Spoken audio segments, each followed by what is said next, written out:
Good morning students, how are you? कैसे हो आप लोग? उम्मीद करता हूँ आप लोग अच्छे होंगे, घर पे होंगे, स्वस्थ होंगे। सो बेटा, हम लोगों ने लास्ट क्लास में स्टेबिलिटी ऑफ मेटल कॉम्प्लेक्सेस के बारे में पढ़ा था, कार्बोनेटेड कंपाउंड्स के बारे में पढ़ा था, कोऑर्डिनेशन कंपाउंड्स के बारे में पढ़ा था। तो वहां पर हम लोगों ने स्टेबिलिटी की बात भी कर ली थी। सो आज का जो हमारा टॉपिक रहेगा that is the EAN rule. कौन सा टॉपिक रहेगा बेटा? EAN rule. तो जरा EAN रूल को देखिए आप लोग, क्या होता है EAN रूल? EAN रूल बेटा, जनरली जो EAN रूल है that is the effective atomic number. क्या है बेटा? इफेक्टिव, EAN का full form effective atomic number. Clear आप लोगों को? सो ये सबसे पहले सिद्विक एक साइंटिस्ट थे, उन्होंने बताया था। किसके बारे में बताया था? Stability of metal complexes and stability of metal carbonyls। Metal carbonise और मेटल कॉम्प्लेक्स की स्टेबिलिटी को एक्सप्लेन करने के लिए इफेक्टिव एटॉमिक नंबर रूल हम लोगों को दिया गया था, जहां पर यह बताया गया था कि अगर ये रूल किसी भी नोबल गैस की कॉन्फ़िगरेशन या नोबल गैस की इलेक्ट्रॉन्स को फुलफिल करता है या उनके बराबर आता है, तो ये रूल क्या कहलाएगा? EAN रूल कहलाएगा, और वो कॉम्प्लेक्स अपने आप में स्टेबल कॉम्प्लेक्स कहलाएगा। जरा देखिए, समझिए चीजों को, फिर चलते हैं आगे की तरफ। जरा देखिए क्या होता है इफेक्टिव एटॉमिक नंबर। बेटा, EAN रूल निकालने का जो फॉर्मूला है किसी भी कॉम्प्लेक्स के लिए, वो क्या है? EAN इज इक्वल टू, किसके बराबर है बेटा? Atomic number of central metal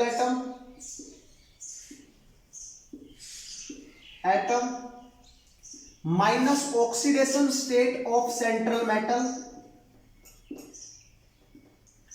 plus 2 into number of legend.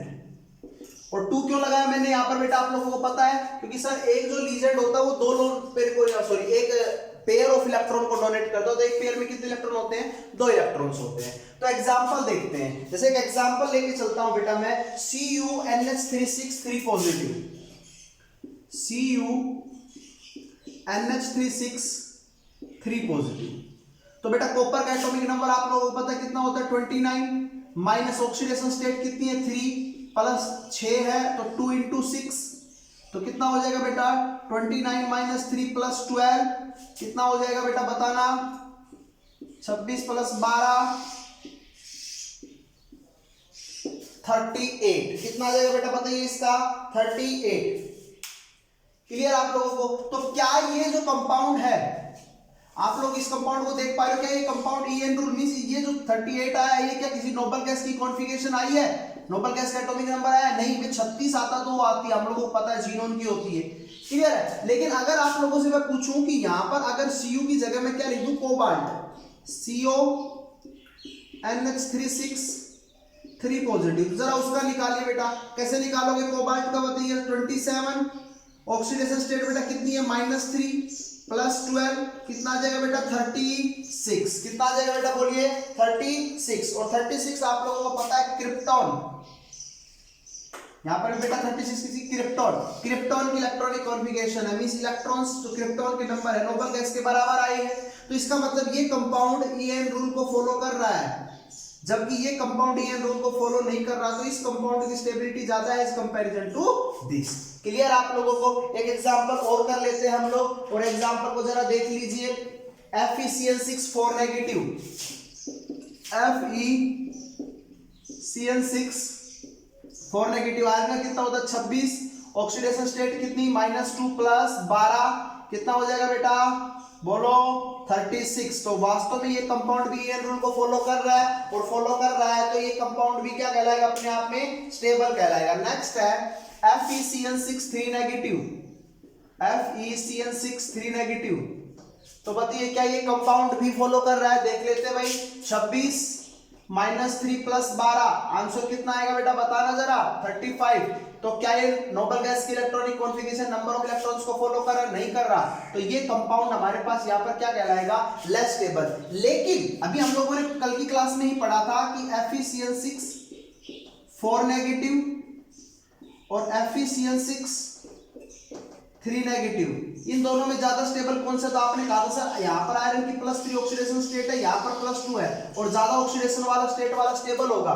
तो ये बात यहाँ पर ईएन रूल एक्सप्लेन नहीं कर पाया था और ये ईएन रूल की एक लिमिटेशन भी थी कि अगर ये कंपाउंड तो स्टेबल है लेकिन ईएन रूल इसको एक्सप्लेन क्यों नहीं कर पा रहा।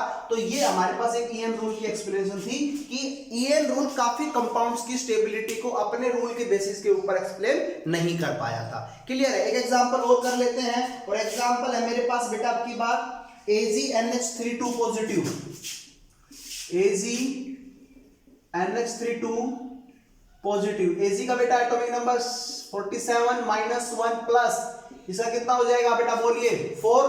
47 -1 + 4 आंसर कितना आ गया बेटा 50। तो बताइए आप लोग क्या ये रूल को फॉलो कर रहा है? नहीं कर रहा। तो ये कंपाउंड भी क्या कहलाएगा? अनस्टेबल कहलाएगा। क्लियर है? तो आप लोगों को इस बात का पता होना चाहिए कि अगर हमारे पास स्टेबिलिटी ज्यादा किसकी है बेटा यहाँ पर? जो ईएन रूल को फॉलो करता है। क्लियर है? यहां तक की बात। चलते हैं आगे की तरफ। सो नेक्स्ट है हम लोगों के पास कि ईएन रूल जो एक्सप्लेन करता है स्टेबिलिटी ऑफ मेटल कार्बोनिल्स को भी। तो ये मैंने कुछ एग्जांपल्स लिखे हैं मेटल कार्बोनिल्स के। What is metal carbonyls? अगर मेटल के साथ CO लीजेंड जुड़ा हुआ है तो बेटा हम उसको क्या बोलेंगे? Metal carbonyl. क्या बोलेंगे बेटा उसको हम लोग? Metal carbonyl. और जनरली ये सारे के सारे बेटा होमोलैक्टिक होते हैं। क्या होते हैं? होमोलैक्टिक या होमोलाइटिक भी बोलते हैं इनको कुछ लोग। होमोलैक्टिक बोल दो या होमोलाइटिक बोल दो। क्या होता है होमोलैक्टिक और होमोलाइटिक का मतलब? ये सभी कंपाउंड्स के अंदर सिर्फ एक ही लीजेंड है, एक ही तरह का लीजेंड है, same type of legend present है। चलो निकालते हैं। निकल का एटॉमिक नंबर बताइए सभी बच्चे, क्या होता है निकल का एटॉमिक नंबर बताइए? 28। अरे बोलो। माइनस ऑक्सीडेशन स्टेट 0 प्लस 2 × 4 कितना आ जाएगा बेटा? 36। सर ये तो कंपाउंड फॉलो कर रहा है, किसको फॉलो कर रहा है बेटा? क्रिप्टॉन को। बोलिए नेक्स्ट है Cr। एटॉमिक नंबर आपको पता क्रोमियम का कितना होता है? 24 प्लस ऑक्सीडेशन स्टेट 0 12 कितना हो जाएगा बेटा? 36। आयरन का कितना होता है? 26 प्लस 0 प्लस 10 = 36। मैग्नीज का कितना होता है? 25 प्लस में 10 0 + 10 35। तो ये कंपाउंड हमारा ईएन रूल को फॉलो नहीं कर रहा और बाकी सभी कंपाउंड्स हमारे क्या कर रहे हैं बेटा? ईएन रूल को फॉलो कर रहे हैं। क्लियर है? आप लोगों को समझ में आ गया? क्लियर है? पक्का? तो ये हमारे पास कुछ एग्जांपल्स थे जिसके जरिए हम लोगों ने बात की। नेक्स्ट एक एग्जांपल और भी ले लेते हैं हम लोग। Mn2CO10। ये बेटा बहुत इंपॉर्टेंट एग्जांपल है, इसको जरा ध्यान से देखना। Mn2CO10। तो देखो अगर मैं बात करूं तो ये 2 यूनिट से मिलकर बना हुआ है। किससे? MnCO5 के 2 यूनिट से मिलकर बना हुआ है। तो आपको पता है एक एलिमेंट जो है वो क्या होगा? 25 + 0 + 10 कितना है? अभी आपने निकाला 35 आया था इसके लिए। लेकिन अब इसमें मैग्नीज 2 थे, तो 2 मैग्नीज थे तो उनके बीच में एक बॉन्ड प्रेजेंट होगा मैग्नीज के बीच में।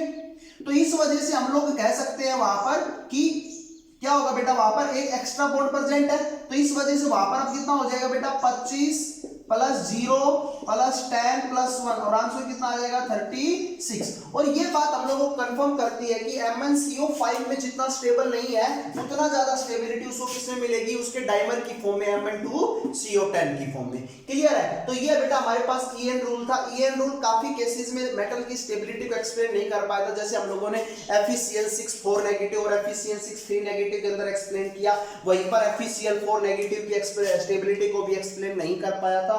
और लास्ट में Ag सिल्वर के कॉम्प्लेक्स +1 ऑक्सीडेशन स्टेट में भी ईएन रूल एक्सप्लेन नहीं कर पाया था। तो ये उसकी कुछ मेजर लिमिटेशंस थी। अभी हम लोगों के पास ये ईएन रूल था जिसके बारे में हम लोगों ने स्टेबिलिटी पढ़ी कि ये भी हम लोगों को स्टेबिलिटी बताता है। क्लियर आप लोगों को? सो आज हमारी यूनिट का लास्ट टॉपिक है that is the metal carbonyls. उसको हम लोग देख लेते हैं अभी मेटल कार्बोनिल्स क्या होते हैं। क्लियर है? सो नेक्स्ट टॉपिक हम लोगों का है that is the metal carbonyl. ठीक है बेटा? मेटल कार्बोनिल्स क्या होते हैं जरा इस बात को समझ लीजिए। जितने भी आपके पास कार्बन मोनोऑक्साइड लीजेंड्स हैं, अगर वो मेटल के साथ बॉन्ड बनाते हैं, क्लियर आप लोगों को, तो मेटल के साथ बॉन्ड बनाने पर जो कॉम्प्लेक्स बनेगा उन सभी को हम लोग मेटल कार्बोनिल बोलते हैं। क्लियर है? Metal carbonyls are organometallic compounds. ये बात बहुत इंपॉर्टेंट है। ये एक तरह के क्या होते हैं बेटा? ऑर्गेनोमेटेलिक कंपाउंड्स होते हैं। अब ऑर्गेनोमेटेलिक कंपाउंड्स क्या होते हैं, जहां पर कार्बन और मेटल के बीच में जब भी बॉन्ड मिलेगा वो सभी कंपाउंड्स आप लोगों को कौन से कंपाउंड्स कहलाएंगे, ऑर्गेनोमेटेलिक कंपाउंड्स कहलाएंगे। क्लियर है। अब देखो जब CO इसके साथ बॉन्ड बनाएगा तो मेटल और कार्बन के बीच में ही तो बॉन्ड बनेगा, तो इस वजह से हम लोग इसको भी क्या बोलते हैं, ऑर्गेनोमेटेलिक कंपाउंड बोलते हैं, जहां पर कार्बन मोनोऑक्साइड लीजेंड का काम करता है। और इन कंपाउंड्स के अंदर अगर कार्बन मोनोऑक्साइड लीजेंड का काम करता है तो सेम तरह के लीजेंड्स होंगे, तो इन कॉम्प्लेक्सेस को हम लोग होमोलैक्टिक या होमोलाइटिक कॉम्प्लेक्स भी बोल सकते हैं। क्लियर है आप लोगों को। इसके कुछ एग्जांपल्स मैंने आप लोगों को दिए हैं, that is NiCO4, FeCO5, Mn2CO10, CrCO6, VCO6। Clear, it is ऐसे ढेरों एग्जांपल्स आप लोगों के पास। और इन कॉम्प्लेक्स की स्टेबिलिटी आप लोग अभी थोड़ी देर पहले देख के आए थे, EAN रूल के बेसिस पर आप लोग इनकी स्टेबिलिटी को एक्सप्लेन कर सकते हो। क्लियर है। बात करते हैं नेक्स्ट टॉपिक की, that is the structure of metal carbonyls. अब इन स्ट्रक्चर्स ऑफ मेटल कार्बोनिल्स की बात कर लें तो अपने पास पहला कॉम्प्लेक्स है, that is the NiCO4। Coordination number बेटा इसका 4 है, कोऑर्डिनेशन नंबर 4 है, तो इसकी जो ज्योमेट्री होगी that is equal to tetrahedral. किसके बराबर होगी बेटा, बताइए कैसी होगी, टेट्राहेड्रल होगी। 4 पोजीशंस पर CO होंगे, इनके बीच का बॉन्ड एंगल वही 109 डिग्री 28 मिनट। क्लियर है आप लोगों को, समझ में आया। नेक्स्ट FeCO5, इसकी ज्योमेट्री आप लोग पूछोगे तो 5 कोऑर्डिनेशन नंबर है, और कोऑर्डिनेशन नंबर 5 है तो ज्योमेट्री आप लोगों को पता है ट्राइगोनल बाइपिरामिडल ज्योमेट्री होती है। ट्राइगोनल बाइपिरामिडल ज्योमेट्री का मतलब आप लोग देखिए, मैं बीच में Fe हूं। क्लियर है। एक CO मेरे इस साइड जुड़ा हुआ है, 2 CO मेरे इस साइड जुड़े हुए हैं। क्लियर है। एक प्लेन में प्रेजेंट है, तीनों ये वाला CO भी और 2 CO ये वाले भी, और एक CO ऊपर है मेरे और एक CO नीचे है। क्लियर आप लोगों को, तो that is the trigonal bipyramidal geometry. CrCO6 बेटा ये इसका क्या है, ज्योमेट्री है, जहां पर क्रोमियम अपने पास ऑक्टाहेड्रल ज्योमेट्री की फॉर्म में नजर आ रहा है। 6 CO हम लोगों ने इसके साथ अटैच किए हैं। नेक्स्ट है बेटा, आप लोग अभी थोड़ी देर पहले पढ़ के आए थे, EN रूल के अंदर Mn2CO10 डाइमर की फॉर्म में एग्जिस्ट करता है, that is the structure of Mn2CO10। Clear आप लोगों को, समझ में आई। And this was is the structure of CO2CO8। This is also an example. बेटा देखो कई बार आप कंफ्यूज हो जाते हो, CO और CO, अगर कार्बन और दोनों ऑक्सीजन, मतलब कार्बन और ऑक्सीजन अगर बराबर है तो that is known as carbonyl. क्या बोलेंगे उसको हम लोग, कार्बोनिल। और कार्बन बड़ा है और साइज में ऑक्सीजन छोटा है तो हम उसको बोलेंगे कोबाल्ट। ध्यान रखना आप लोग कभी कंफ्यूज हो जाओ। तो this is the structure of the CO2CO8। Clear आप लोगों को। Now that is the physical properties of metal carbonyls की हम लोग बात कर लेते हैं, किसी कौन कौन सी फिजिकल प्रॉपर्टीज है। तो ये बेटा सॉलिड मिलता है हम लोगों को, रूम टेम्परेचर के ऊपर सॉलिड फॉर्म में मिलता है। हालांकि निकल और आयरन के जो कॉम्प्लेक्सेस है वो हम लोगों को लिक्विड फॉर्म के अंदर भी मिलते हैं। नेक्स्ट है बेटा, ये टॉक्सिक्स होते हैं, जहरीले होते हैं। ये बेटा नॉन पोलर नेचर के होते हैं और इस वजह से ये हाइड्रोकार्बन्स के अंदर ज्यादा सोल्यूबल्स होते हैं। क्लियर है। नेक्स्ट है बेटा, अगर मैं इनकी रिएक्टिविटी की बात करूं तो ना ही इनकी रिएक्टिविटी ज्यादा फास्ट होती है, मतलब ज्यादा ना ही किसी के साथ फास्ट रिएक्ट करते हैं, ना ही काफी स्लो करते हैं, पार्शियली रिएक्टिविटी होती है इनकी। क्लियर है आप लोगों को। दूसरा है पॉलीन्यूक्लियर कार्बोनिल्स, देखो जिनमें 2 या 2 से अधिक मेटल्स प्रेजेंट हो, वो कार्बोनिल्स क्या करते हैं बेटा, डीप इन कलर होते हैं, मतलब गहरे होते हैं कलर के अंदर, उनका रंग गहरा होता है। लेकिन अगर मैं बात करूं सिंपल कार्बोनिल्स की जिसमें एक ही मेटल प्रेजेंट हो, फॉर एग्जांपल CrCO6, FeCO6, ये जितने भी एग्जांपल्स आप लोग देखोगे यहाँ पर इनके कलर बेटा बिल्कुल लाइट कलर मिलेंगे। क्लियर है आप लोगों को, समझ में आई बातें। सो ये हम लोगों के पास प्रॉपर्टीज ऑफ मेटल कार्बोनिल्स की हम लोगों ने बात की। Now we are discussing about the next portion and that is the bonding in metal carbonyl. बहुत ज्यादा इंपॉर्टेंट है बॉन्डिंग इन मेटल कार्बोनिल, जरा देखिए उसको भी। सो नेक्स्ट टॉपिक हम लोगों के पास that is the bonding in metal carbonyls. Metal carbonyls के हम लोगों को बॉन्डिंग देखनी, किस प्रकार से मेटल और कार्बोनिल के बीच में बॉन्डिंग होती है। बेटा मान लो मेरे पास ये कोई एक मेटल है M, और आपको पता है जनरली ये मेटल्स जो होती है वो ट्रांजिशन मेटल्स होती है और इन मेटल्स के पास वैकेंट डी ऑर्बिटल्स प्रेजेंट होते हैं। क्लियर आप लोगों को, अरे समझ में आ गई क्या होते हैं बेटा, वैकेंट डी ऑर्बिटल्स प्रेजेंट होते हैं। ये मैंने ऐसे बनाया हुआ। क्लियर है। अब कार्बोनिल को जरा देखिए, कार्बन मोनोऑक्साइड, कार्बन के पास वैलेंस शेल के अंदर बेटा कितने इलेक्ट्रॉन, 4 इलेक्ट्रॉन। ऑक्सीजन की वैलेंस शेल के पास बेटा कितने इलेक्ट्रॉन, 6 इलेक्ट्रॉन। सो ये एक तो क्या बना लेगा बेटा, डबल बॉन्ड बना लेगा, और एक अपना कोऑर्डिनेट बॉन्ड बना लेगा। तो कार्बन और ऑक्सीजन के बीच में इस प्रकार की बॉन्डिंग होगी। और अगर मैं इसको डबल ट्रिपल बॉन्ड को, सॉरी कोऑर्डिनेट बॉन्ड को हटाता हूं तो इसको मैं ऐसे भी लिख सकता हूं, कार्बन के ऊपर नेगेटिव चार्ज और ऑक्सीजन के ऊपर क्या चार्ज पॉजिटिव, क्योंकि लोन पेयर यहां से यहां पर आया है। अरे बोलिए, ऐसे लिख सकते हैं हम लोग इसको। अब आप लोग इस बात को पता है कि यहां पर जो इसका मैं बॉन्ड ऑर्डर दे दूंगा तो मुझे इस कार्बोनेट का बॉन्ड ऑर्डर मिलता है 3। कितना मिलता है? 3। तो अब ये वाला जो कंपाउंड है आप लोगों को पता है थोड़ा अनस्टेबल है। क्यों? क्योंकि sir more electronegative element oxygen और उसके ऊपर पॉजिटिव चार्ज, और carbon less electronegative as comparison to oxygen और उसके ऊपर नेगेटिव चार्ज। तो इस वजह से कार्बन अपने इलेक्ट्रॉन्स को तुरंत अपने कौन से बेटा पाई, इसके जब एमओटी डायग्राम देखोगे तो इसके पाई 2p के अंदर इलेक्ट्रॉन्स आते हैं, तो पाई 2p के जो इलेक्ट्रॉन्स है वो तुरंत मेटल के वैकेंट ऑर्बिटल्स में डालता है। मेटल के किसको दे देगा बेटा?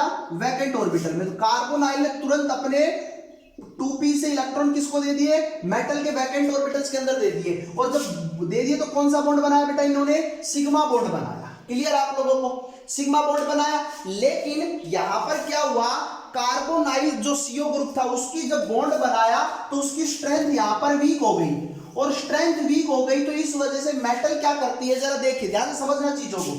देखो मैं चीजों को समझाने की कोशिश कर रहा हूं। मेटल कार्बन के ऊपर negative charge, triple bond oxygen के ऊपर पॉजिटिव चार्ज। कार्बन क्या करता है, सबसे पहले इस मेटल के वैकेंट ऑर्बिटल्स में अपने इलेक्ट्रॉन्स को डोनेट करेगा। तो बेटा मेटल न्यूट्रल थी, नेगेटिव इलेक्ट्रॉन्स एक्स्ट्रा आए हैं, इसका मतलब यहां पर क्या charge negative. C triple bond oxygen के ऊपर पॉजिटिव चार्ज, अभी भी अनस्टेबल है, मोर इलेक्ट्रोनेगेटिव एलिमेंट के ऊपर पॉजिटिव चार्ज। सो क्या करेगा, ये बॉन्ड इधर माइग्रेट करेगा, माइग्रेट किया तो M नेगेटिव, C कार्बन के ऊपर positive charge, double bond oxygen. Clear है? तो जैसे ही आप पॉजिटिव चार्ज होगा मेटल वापिस CO के, मेटल वापिस CO के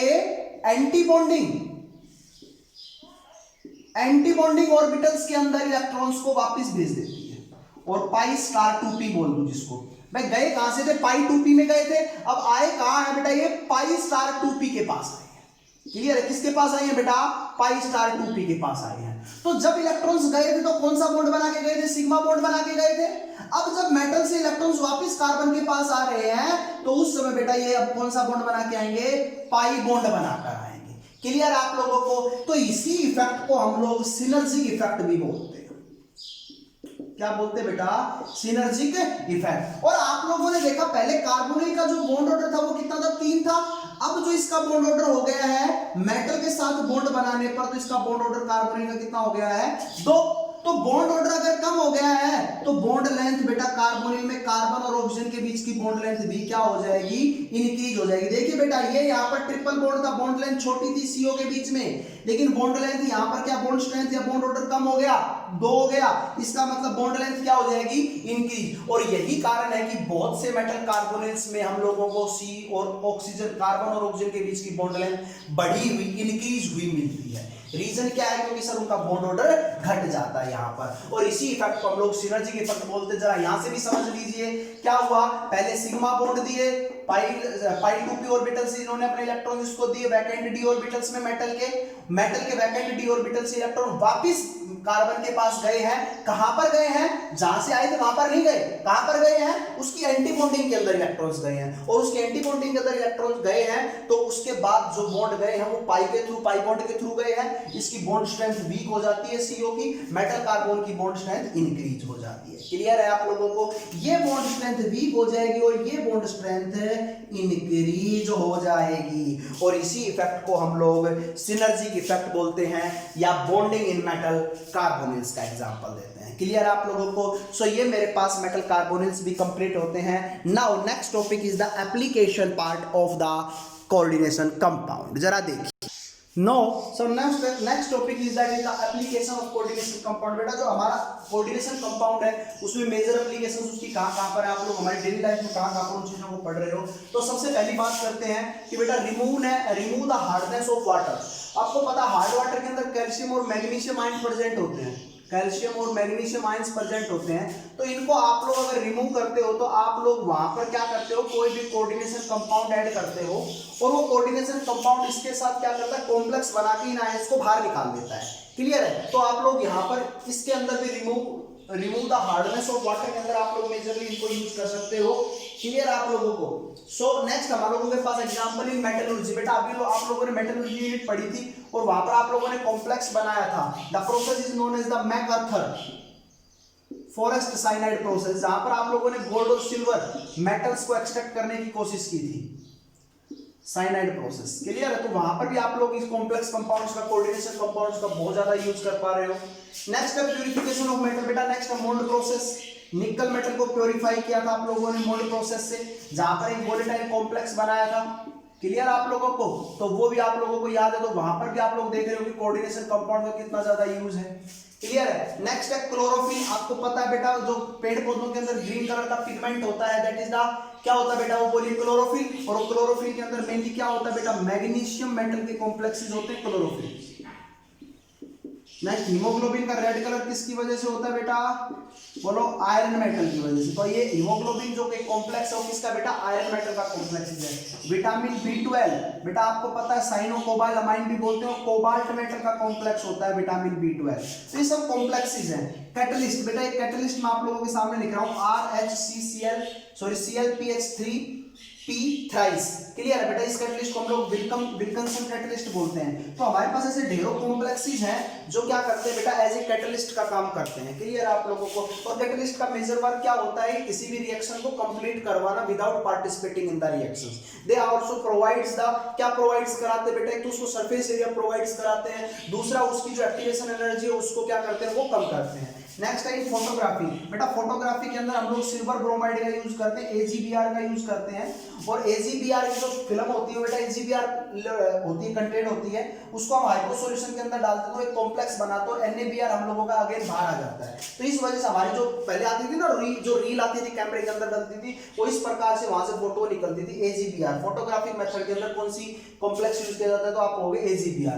नेक्स्ट है चीलेट थेरेपी। बेटा क्या होता है, जैसे कुछ लोग होते हैं जिनको बेटा कोई बीमारी हो जाती है या उनकी बॉडी के अंदर टॉक्सिक एलिमेंट्स प्रेजेंट हो जाते हैं, तो उन टॉक्सिक एलिमेंट्स को बेटा बाहर निकालने के लिए सबसे पहले कोई कॉम्प्लेक्स हमारी बॉडी के अंदर एंटर किया जाता है।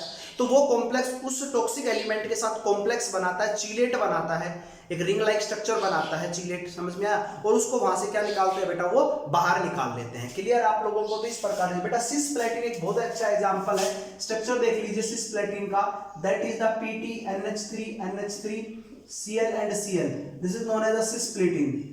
बेटा ये सिस्प्लेटिन है, क्योंकि देखो दोनों Cl सेम साइड में, दोनों NH3 सेम साइड में, सिस्प्लेटिन बोलते हैं। और बेटा ये कैंसर और ट्यूमर्स के लिए बहुत ज्यादा इंपॉर्टेंट है। ये चीलेट थेरेपी का सबसे बेस्ट एग्जांपल अब तक माना गया है, कैंसर के ट्रीटमेंट के अंदर इसका यूज किया जाता है। नेक्स्ट है EDTA के जितने भी कॉम्प्लेक्स होते हैं वो हमारी बॉडी के अंदर अगर लेड पॉइजनिंग हो जाए, लेड की अमाउंट अगर ज्यादा हो जाती है, तो उसकी लेड पॉइजनिंग को बाहर निकालने के लिए डॉक्टर हम लोगों को EDTA का डोज देता है, जिससे वो क्या करेगा, कॉम्प्लेक्स बनाएगा उस लेड के साथ और उसको बाहर निकाल लेगा।